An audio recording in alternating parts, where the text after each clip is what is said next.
তুই মুসলমান দাবি করো, যে মুসলমানের দেশে হিন্দুদের হাতে মুসলমান নারী দর্শিত, ওই দেশে আমরা বাঁচতে চাই না।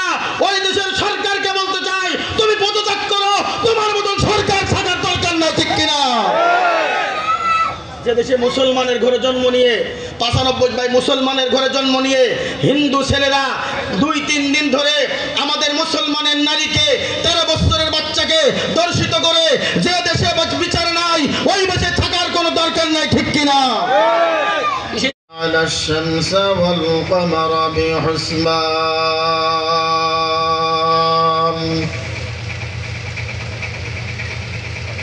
والنجم والشجر يسجدان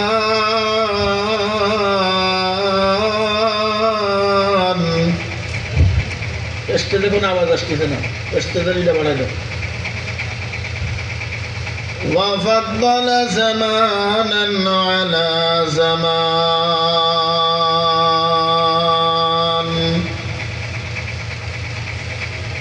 كما فضل مكانا على مكان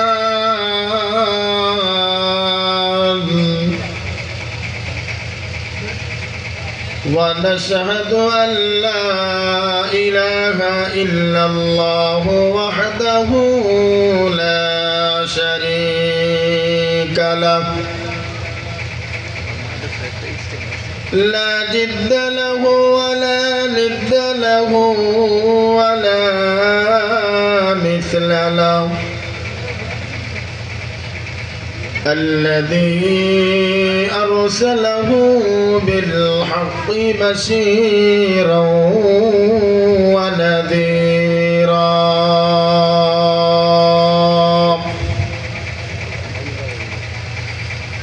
وداعيا إلى الله بإذنه وسراجا وقمرا منيرا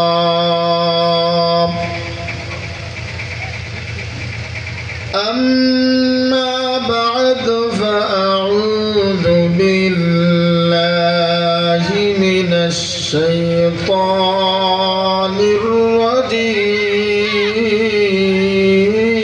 الرجيم بسم الله الرحمن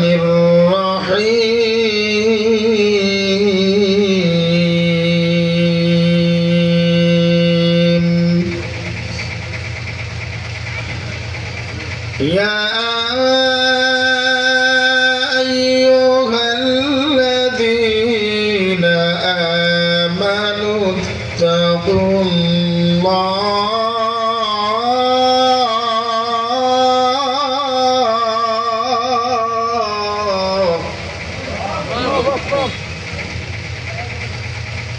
آمنوا اتقوا الله وكونوا مع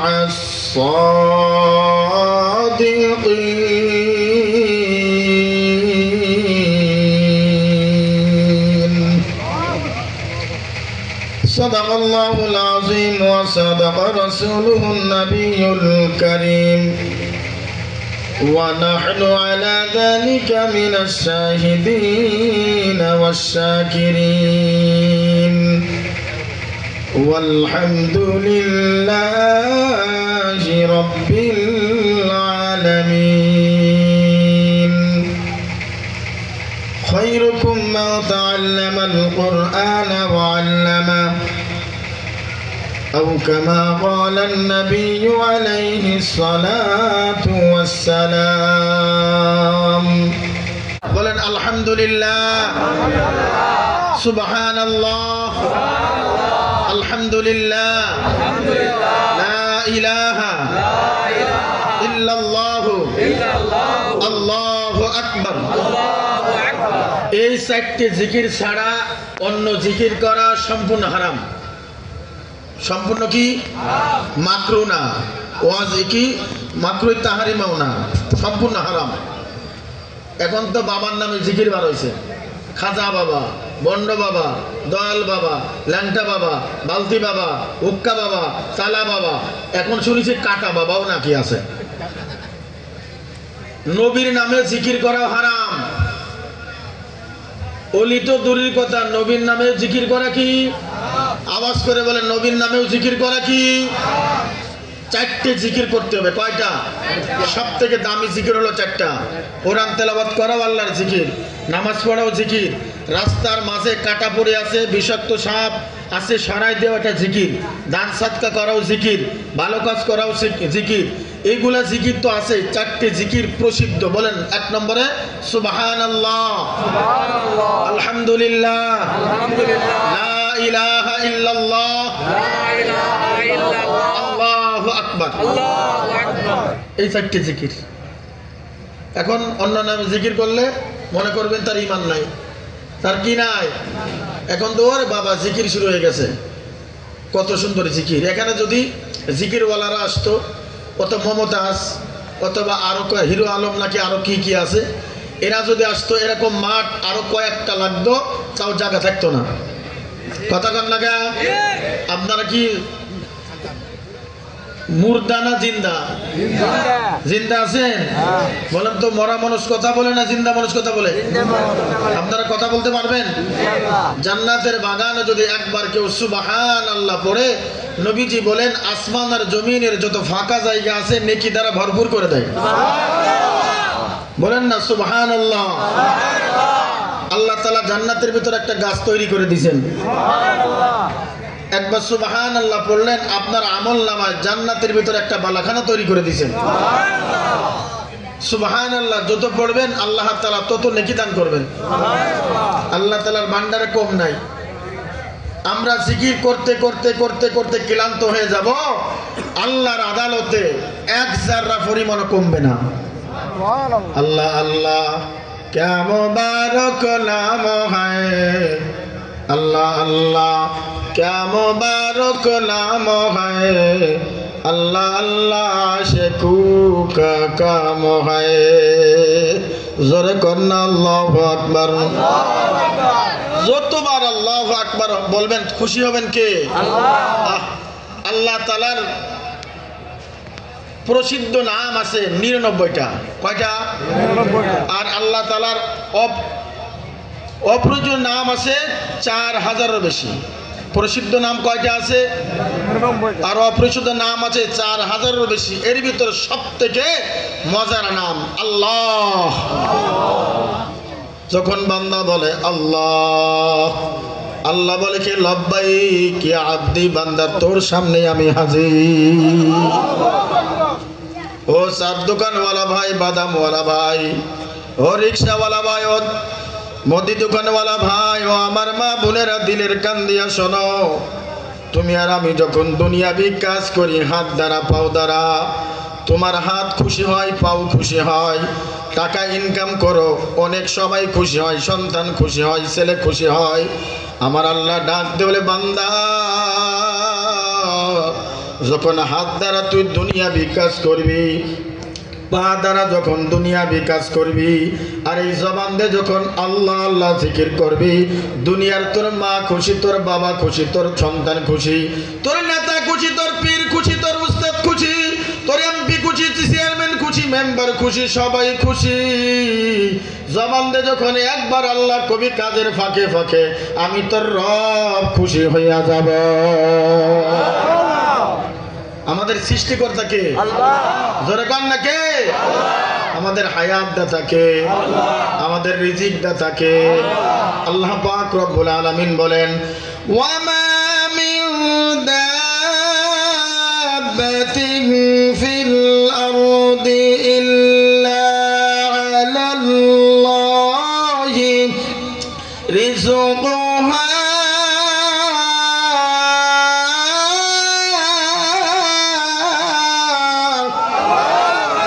রিজিকের মালিক কে? আমাকে আপনাকে সৃষ্টি করার আগে আল্লাহ তাআলা আমার আর আপনার রিজিক সৃষ্টি করে রাখছে। তার পিছনে দৌড়ানো। যুবক, ও বৃদ্ধ বাবা, দাড়ি পাকা বাবা, ৬০ বছর বয়স হয়ে গেছে, এখন বিড়ি ছাড়তে পারো না। ৬০ বছর বয়স হয়ে গেছে, এখন মিথ্যা ছাড়তে পারো না। চার দোকানে ঘন্টার পর ঘন্টা চলে যায়, আজান হয়ে যায় মসজিদে যেতে পারো না, কিন্তু ঠিকই চার দোকানে সময় কাটাও। কথা কোন ঠিক কিনা? এখনো জবান থেকে মিথ্যা ছাড়তে পারো নাই, এই জবান দিয়ে মানুষের গীবত ছাড়তে পারো নাই, এই জবান দিয়ে মানুষের শিকায়ত ছাড়তে পারো নাই, এই জবান দিয়ে মানুষের সমালোচনা ছাড়তে পারো নাই। তুমি মুসলমান দাবি করো, তুমি মুসলমান নামের কলঙ্ক। যে মুসলমান নামাজ পড়ে না ও মুসলমান না, বেঈমান আল্লাহর দুশমন, ঠিক কিনা? সে মুসলমান দাবি করো তুমি। ফজরের নামাজ পড়ে না যুবক, আছে কিনা? 3টা 4টা পর্যন্ত ফেসবুক চালায়। যখন তাহাজ্জুদে রক্ত হয়, শয়তান কি করে? বাতাস দেয়, দোস্ত ঘুমা দোস্ত, এখন ঘুমায়। সকালে 11টার দিকে ওঠে, বাবা এসে কয় ছেলে কি ঘুমাইছে, কাঁচা ঘুম ভাঙানো যাবে না। কথা কন না, ভাঙানো যাবে না। সারা রাত ব্যস্ত ছিল প্রেমিক আর প্রেমিকার সঙ্গে, এখন ডাকা যাবে না। তুমি ফজরের নামাজ পড়ো না, তুমি সভ্য মুসলমান না। যে বাবার সন্তান ফজরের নামাজ পড়ে না, এ সভ্য সন্তান না, অসভ্য, ঠিক কিনা? ওই ঘরে কখনো শান্তি আসে না যে ঘরে নামাজ নাই। তুমি মসজিদের সামনের কাতারে তাসবিহ টেপো, যাই নামাজ নিয়ে আগের কাতারে বসো, কিন্তু তোমার বিবি নামাজ পড়ে না, বিবি পর্দা করে না, তোমার মেয়ে বেপর্দা স্কুলে যায়। তোমার নামাজ আল্লাহর দরবারে 4 পয়সার দাম নাই। তুমি বাঁচো, তোমার আহলকে বাঁচাও, তোমার পরিবারকে বাঁচাও জাহান্নামের আগুন থেকে। মুসলমান দাবি করো, কিসের মুসলমান দাবি করো তুমি? নিজে নামাজ পড়লে হবে না, পরিজনকে নামাজ পড়ানোর তাগিদ দিতে হবে, মারতে হবে, আঘাত করতে হবে, বিছানা আলাদা করে দিতে হবে, খাবার বন্ধ করে দিতে হবে। কিন্তু আমরা কি করি? বিবিরা ঘুম থেকে ওঠে না, সকালবেলা কিছু অফিসার আছে ফজরের আগে 3 কিলো 4 কিলো হাঁটাহাঁটি করে, ডাক্তার বলেছে ডায়াবেটিস দূর হবে। এমন কপাল পোড়া মুসলমান, আজান হয়ে যায় মসজিদে যায় না। নবীজি বলেন 5 ওয়াক্ত নামাজ পড়ো জামাতের সঙ্গে, তোমার ডায়াবেটিস থাকবে না, প্রেশার থাকবে না, হার্টের সমস্যা থাকবে না, ঠিক কিনা? মুসলমান দাবি করো। সবকিছুর মালিক কে? জোরে কন না, কে? রিজিকের মালিক কে? আল্লাহর নবী সাল্লাল্লাহু আলাইহি ওয়াসাল্লাম, আল্লাহ পাক রব্বুল আলামিন প্রত্যেকটা নবীরই মুজিজা দিয়েছেন। আমার আপনার নবীর একটা মুজিজা দিয়েছেন, তার নাম কি? কুরআনুল কারীম। জোরে কন, নাম কি? এই কোরআন যদি সংসদে যায়, এই কোরআন যদি পার্লামেন্টে যায়, এই কোরআন যদি ইউনিয়নের বোর্ডে চেয়ারম্যানে যায়, এই কোরআন যদি ভার্সিটিতে তাফসীর পড়ানো হয়, এই কোরআন যদি ইউনিভার্সিটিতে পড়ানো হয়, এই কোরআন যদি জাহাঙ্গীর বিশ্ববিদ্যালয়ে পড়ানো হয়, তাহলে কোন ছাত্র দুর্নীতিবাজ চাঁদাবাজ থাকবে না, ঠিক কিনা? কোরআন আমাদের সংবিধান, কোরআন আমাদের মাথার তাজ, কোরআন আমাদের সবকিছু, মাথা থেকে পা পর্যন্ত কোরআন আইন মানো। এই দেশে চাঁদাবাজার সন্ত্রাস দুর্নীতিবাজ থাকবে না। সমাধান চাও যদি জীবনে মরণে, ফিরে যাও খুঁজে নাও চোখ রাখো কোরআনে। সমাধান চাও যদি জীবনে মরণে, ফিরে যাও খুঁজে নাও চোখ রাখো কোরআনে। তবে পাবে তুমি শান্তির ঠিকানা, তবে পাবে তুমি শান্তির ঠিকানা, যদি মেনে নাও তুমি মনে প্রাণে। সমাধান চাও যদি জীবনে মরণে, ফিরে যাও খুঁজে নাও চোখ রাখো কোরআনে। এত চির অমলান চির মুক্তির দান, এত মহাবানের খুদারি কালামে পাক। এই দুনিয়ায় আর সেই দুনিয়া, এই দুনিয়ায় আর সেই দুনিয়া, মুক্তি পাবে তুমি তো জাহানে। সমাধান চাও যদি জীবনে মরণে, ফিরে যাও খুঁজে নাও চোখ রাখো কোরআনে, ঠিক কিনা? আমি কি রাজনীতি ওয়াজ করলাম? রাজনীতির ওয়াজ আমি জীবনে করিও না, আর রাজনীতির সম্পর্কে কিছুই বুঝি না। এই 40 বছর বয়স হয়ে গেছে, এখনো পর্যন্ত ভোট দিতে পারি নাই, তা রাজনীতি করে কি আরবো? কিন্তু যেটা হক বলতে হবে, বাতিলের কথা বলতে হবে, হকের কথাও বলতে হবে। বাতিলের সামনে কখনো মুমিন মাথা নত করে বাঁচতে চাই না, জিহাদ করতে হয়, জিহাদ করে বাঁচতে চাই। কথা বলেন ঠিক কিনা? বলে হায়াতের মালিক কে? জোরে কর না। রিজিকের মালিক কে? আল্লাহ পাক রব্বুল আলামিন। হযরত মূসা আলাইহিস সালাতু ওয়াস সালামের একটা মুজিজা ছিল তার লাঠি। কি মুজিজা ছিল? লাঠি। হযরত ঈসা আলাইহিস সালাতু ওয়াস সালামের মুজিজা ছিল তিনি মৃত্যু ব্যক্তিকে জীবিত করতে পারতেন। অন্ধ মানুষের চোখে হাত বোলায় দিলে অন্ধ মানুষ চক্ষুওয়ালা হয়ে যেত। হযরত দাউদ আলাইহিস সালাতু ওয়াস সালামের মুজিজা ছিল তিনি লোহা হাতে নিলে গলে তরবারি হয়ে যাইত। সুবহানাল্লাহ কইবেন না? হযরত মূসা আলাইহিস সালাতু ওয়াস সালাম মুজিজা কি ছিল? লাঠি। লাঠি। মূসা আলাইহিস সালাম নাই, তার মুজিজাও নাই। কিন্তু আমার আপনার নবীর মুজিজা কিয়ামত পর্যন্ত থাকবে। যতদিন পর্যন্ত কিয়ামতের আগ পর্যন্ত আলেম ওলামা থাকবে, কোরআন ততদিন থাকবে। কোরআন যদি আপনি বুকে নেন, কোরআন যদি আপনি চুমু খান, কোরআন যদি পড়েন, আল্লাহ তাআলা আপনার দিলকে পরিষ্কার করে দেবে। ভাইরা আমার, বন্ধুগণ আমার, দিলের কান দিয়ে শোনার যুবক,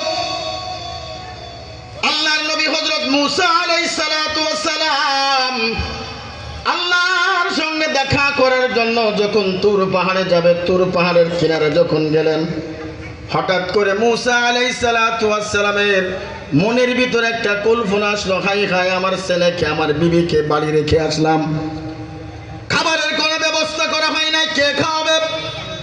চিন্তার ফিকির যখন শুরু হয়ে গেল হযরত মূসা আলাইহিস সালাতু ওয়াস সালাম, আল্লাহ পাক রব্বুল আলামিন কিন্তু গায়েবের খবর জানে। কথা কন না কেন?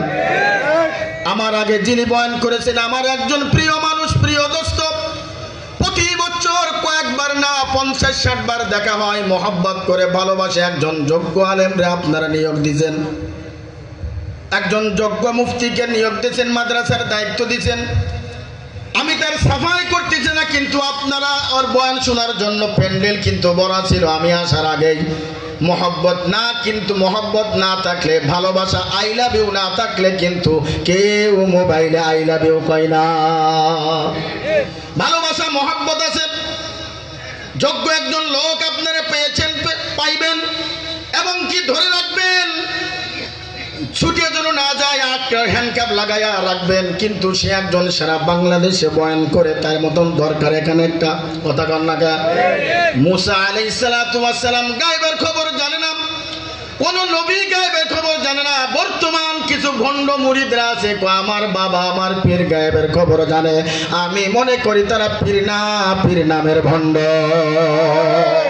আল্লাহ পাক রব্বুল আলামিন বলেন, আলিমুল গায়বি ওয়াস শাহাদাতি হুয়ার রাহমানুর রাহিম।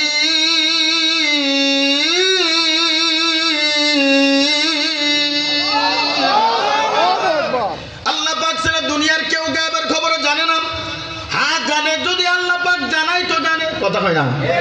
আল্লাহ পাক জানাইলে জানে গায়েবের খবর। কিন্তু মূসা আলাইহিস সালাতু ওয়াস সালাম যখন এই কল্পনা জল্পনা শুরু হয়ে গেল, আল্লাহর নবী হযরত মূসা আলাইহিস সালাতু ওয়াস সালাম দাঁড়িয়ে আছে, তার সময় একটা লাঠি দেখতেন। এই লাঠি দিয়া কখনো ছাগলের পাতা পেরে দিতেন, আবার এই লাঠি দিয়া যখন ফিরাউনের সামনে ফেলতেন, সাপ হইয়া সব জাদুকরের সাপ খেয়ে ফেলতো। আবার এই লাঠি দিয়া যখন নদী বা পানি মারতেন, সমুদ্রে পানি মারতেন, সমুদ্রের ভিতর দিয়ে আল্লাহ পাক রাস্তা করে দিতেন। জোরে কানকে ভাইরা আমার, বন্ধুগণ আমারও, আমার বালুকার মুসলমানও, আমার যুবক, হযরত মূসা আলাইহিস সালাতু ওয়াস সালাম লাঠি ভর দিয়া দাঁড়িয়ে আছেন তুর পাহাড়ের কিনারে। আল্লাহ পাক রব্বুল আলামিন মূসা নবীকে ডাক দিয়ে বলে, মূসা তোমার সামনে কি আছে? বলে একটা পাথর। বলে পাথরের উপরে বাড়ি মারো। মূসা আলাইহিস সালাতু ওয়াস সালাম যখন পাথরের উপরে বাড়ি মারলেন, দেখেন ওই পাথরের পেটে আর একটা পাথর। এইবার মূসা আলাইহিস সালাতু ওয়াস সালাম, আল্লাহ পাক রব্বুল আলামিন বলেন, ও মূসা তোমার পাথরের ভিতরে যে আর একটা পাথর, ওই পাথরের উপরে বাড়ি মারো। মূসা আলাইহিস সালাতু ওয়াস সালাম ওই পাথরের উপর আবার বাড়ি মারলেন, দেখো ওই পাথরের পেট থেকে আর একটা পাথর বের হয়ে গেল। মূসা আলাইহিস সালাতু ওয়াস সালাম চিন্তা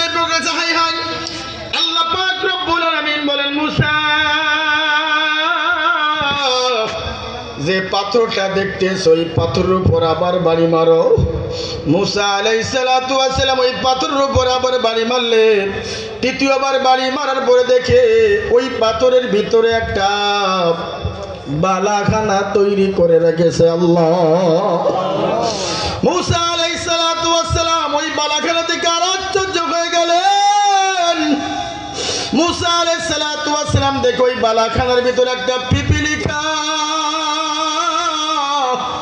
ও আবার বালুকার মুসলমান যুবক, ও আমার দাড়ি পাকা মুরব্বী বাবা, যে রিজিকের জন্য হারামের দিকে দৌড়াও, যে রিজিকের জন্য মানুষের মাথায় বাড়ি মারো, যে রিজিকের জন্য বাতিদার হক মেরে খাও, যে রিজিকের জন্য সুদ খাও ঘুষ খাও, আল্লাহ ইচ্ছা করলে পাথরের ভিতর খাওয়ানোর মালিক জোরে কণ্ঠে।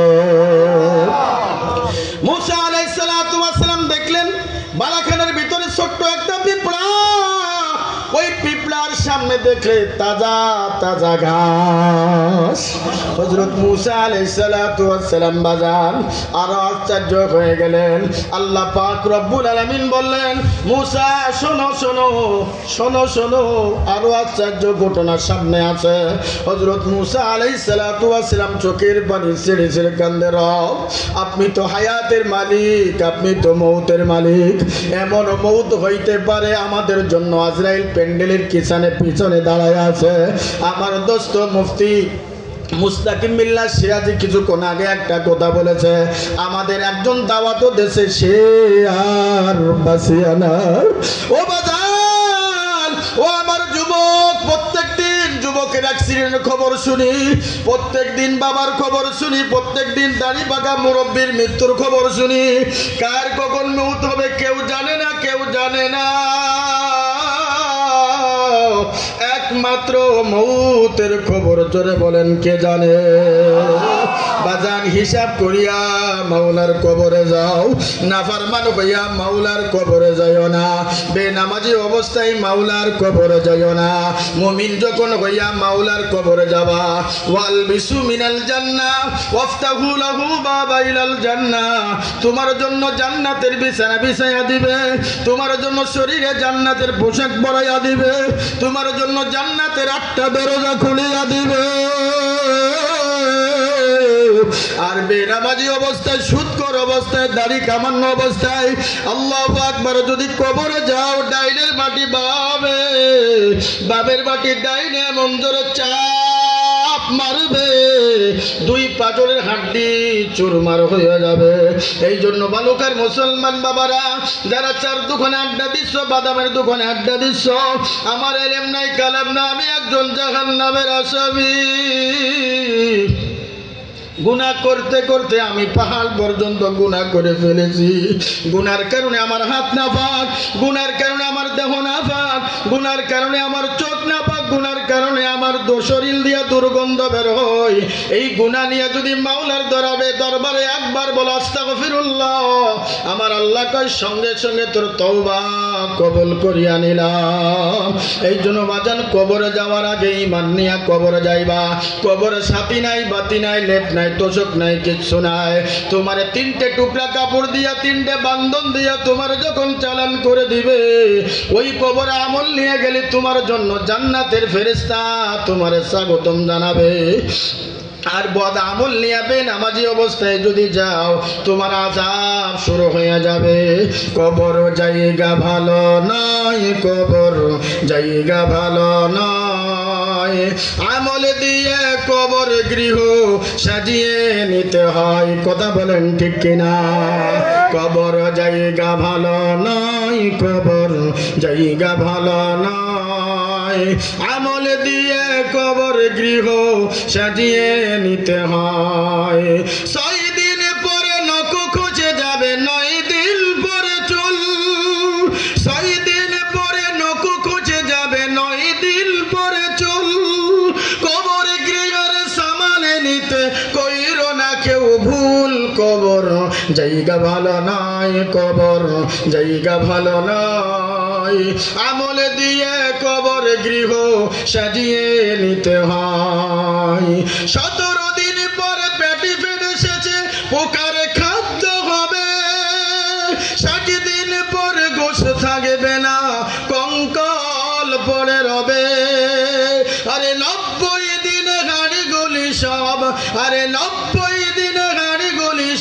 আলাদা হয়ে রয় কবর, জায়গা ভালো নয় কবর, জায়গা ভালো নয়। আমল দিয়ে কবর গৃহ সাজিয়ে নিতে হয়। আওয়াজ করে বলেন কথা ঠিক কিনা? ও আমার বাবারা, যুবক, চকি কি পালে আসে না? চোখের পানি ছাড়া বাজান জাহান্নামের আগুন নিভাইতে পারবা না। হযরত মূসা আলাইহিস সালাতু ওয়াস সালাম দেখে আশ্চর্য হয়ে গেলেন। আল্লাহ পাক রব্বুল আলামিন বলেন, মূসা ওই পিপিলিকার কাছে কাছে যাইয়া কানে কানে তোমার কান্ডা লাগায়া দাও। হযরত মূসা আলাইহিস সালাতু ওয়াস সালাম ওই বালাখানার কাছে গেলেন, ওই পিপিলিকার কাছে গেলেন।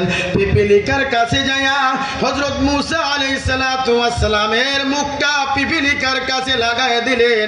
ওই বালাখানার ভিতর থেকে একটার পর একটা একটার পর একটা তিনটে পাথর ছিদ্র হওয়ার পরে একটা ছোট্ট পাথরের ভিতর বালাখানা। ওই বালাখানার ভিতর তাজা তাজা ঘাস আল্লাহ দিয়ে দিয়েছে। আর ওই ঘাস পিপিলিকা টাইনা টাইনা খায়। আর ওই পিপিলিকার জবান থেকে বের হয় সুবহানাল্লাহ, আল্লাহু আকবার, সুবহানাল্লাহ। আল্লাহ তাআলার প্রশংসা করে, আল্লাহ তাআলার প্রশংসা করে। বাজান কুরআনুল কারীম খুললেই কিন্তু রবের পরিচয়। আলহামদুলিল্লাহি রাব্বিল আলামিন। কুরআনুল কারীম বন্ধ করলেও কিন্তু রবের পরিচয়। কুল আউযু বিরাব্বিন নাস।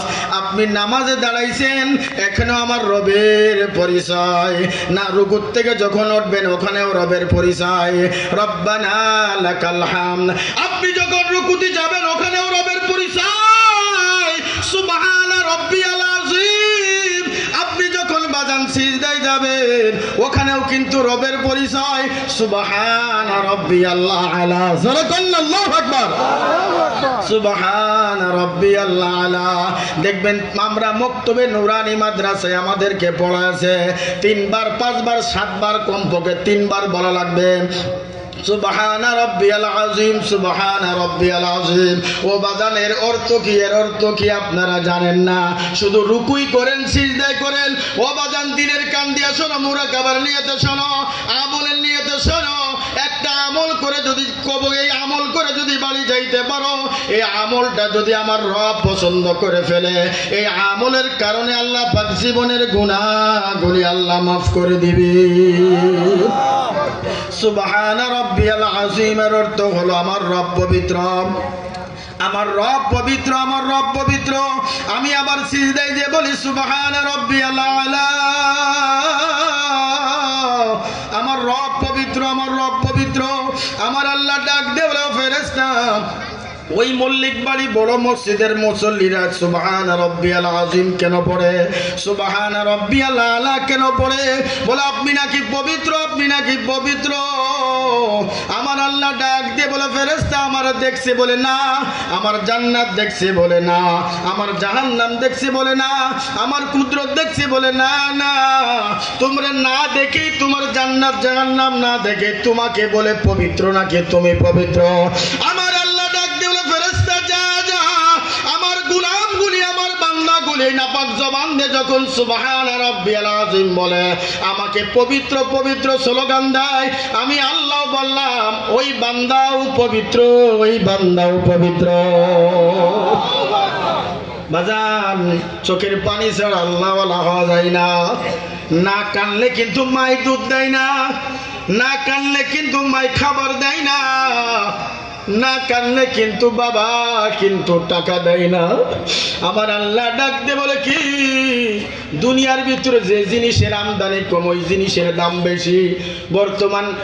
বর্তমান স্বর্ণের দাম 2 লাখের উপরে। কথা কয় না কেন? 1 ভরি স্বর্ণ দিলে আপনি উমরা করে আসতে পারবেন, কিন্তু স্বর্ণের দাম বেশি। কারণ কি? স্বর্ণ আমদানি কম। আমার আল্লাহ ডাক দিয়ে বলে কি, ইবকু ইবকু ফাইল্লাম তাবকু। আমার আদালতে সবচাইতে দামি হলো আমার গুনাহগার বান্দার চোখের পানি। চোখের পানির দাম এমনি বেশি। দেখেন সহজে কিন্তু পানি আসে না, মারলেও কিন্তু পানি আসে না। কিন্তু অনেক বক্তা আছে, অনেক আলেম আছে, জাহান্নামের ভয়াল করলে তাদের চোখে পানি। গুনাহ করতে করতে করতে করতে পাহাড় পর্যন্ত গুনাহ করে ফেলাইছি রে ভাই।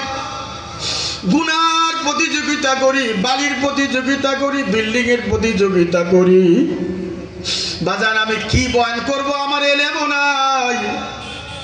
দেখো 2-1 ফোঁটা পানি ফেলতে পারো কিনা। বান্দা যখন শুকরিয়া আদায় করে আলহামদুলিল্লাহ সুবহানাল্লাহ, দেখবেন আল্লাহু আকবার, বান্দা যখন রুকুতে যায়, সিজদায় যায়, দোনো বৈঠক ওঠার পরে দেখবেন ইমাম সাহেবের সঙ্গে মুক্তিদেরাও মনে মনে বলে আত্তাহিয়াতু পড়ে কিনা বাজান? আত্তাহিয়াতু পড়ে। এটা আল্লাহর প্রশংসা। আত্তাহিয়াতু লিল্লাহি ওয়াসসালাওয়াতু ওয়াত-তাইয়্যিবাত, আমার আল্লাহর প্রশংসা করে। এইবার আল্লাহ পাক রব্বুল আলামিন বলেন তুই আমার প্রশংসা করলে আর কিছু বলবি? এইবার দ্বিতীয়বার মুসল্লি ডাক দিয়ে আল্লাহর গোলাম ডাক দিয়ে কয় আল্লাহুম্মা সাল্লি আলা, দুরূদ শরীফ পড়ে। পড়ে কিনা বাজান?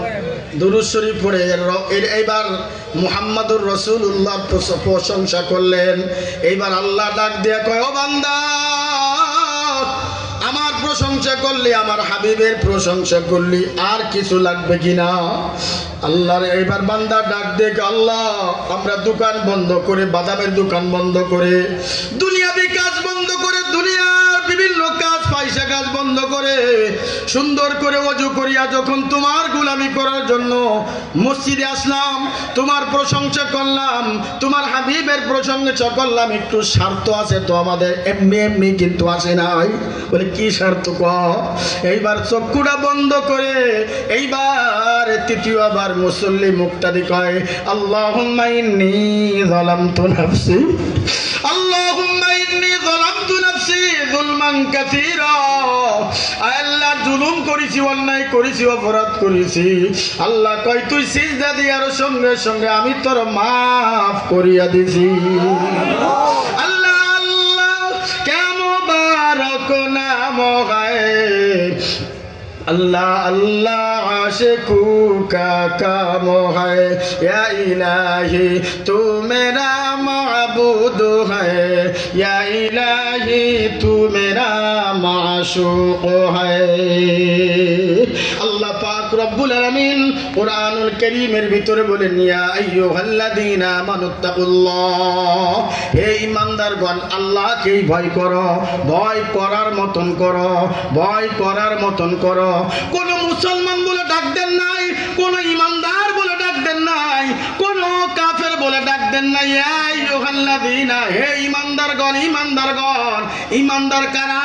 আল্লাহ পাক রব্বুল আলামিন অন্য আয়াতে বলেন ইন্নাল্লাযীনা আমানু আমিলুস সলিহাত, যারা নেক আমল করে, নেক আমলের উপর আমল করে, আমলে সলিহ করে, ওরাই হলো ঈমানদার, ওরাই হলো ঈমানদার। এই ঈমানদারকে আল্লাহ পাক রব্বুল আলামিন ডাক দিয়ে বলে আল্লাহকেই ভয় করো, ভয় করার মতন করো। ওয়া কুনু মা'আস সাদিকিন, সত্যবাদীদের সঙ্গী বন্ধু বানাও। কাদের বন্ধু বানাবো? জোরে বলেন না কারে? সত্যবাদী কারা? যাদের ভিতরে দুইটা গুণ আছে। কয়টা গুণ? এক নম্বর হলো ঈমানদার, যারা ঈমান এনেছে। কি এনেছে? ঈমান এনেছে। ঈমান কিন্তু আবার তিন জিনিসের উপর ঈমান আছে। ঈমানের ভাগ কয়টা? জোরে বলেন কয়টা? এক নম্বরে বলেন মুখে স্বীকার করা, বলেন জোরে বলেন মুখে। দুই নম্বরে অন্তর দিয়ে বিশ্বাস করা। তিন নম্বরে কাজের দ্বারা পরিপূর্ণ করা। আপনারা বলেন সামনে আমরা ভালো লোক চাই, নামাজি এমপি চাই, নামাজি এমপি চাই, দুর্নীতি ছাড়া এমপি চাই, চাঁদাবাজি ছাড়া মুক্ত এমপি চাই, কিন্তু ভোট দিয়ে সময় অন্য জায়গায় মারেন। কথা বল না কা? ঈমান কিন্তু তিন জিনিসের উপর। একটা হলো মুখে স্বীকার করা, কাজের দ্বারা পরিপূর্ণ করা, অন্তর দিয়ে বিশ্বাস করা। এই তিন জিনিসের নাম কিন্তু ঈমান। কিন্তু আমরা মুখে স্বীকার করে আমার রব একজন আছে, অন্তর দিয়ে বিশ্বাসও করে আমার রব একজন আছে, কিন্তু কাজের দ্বারা করি না।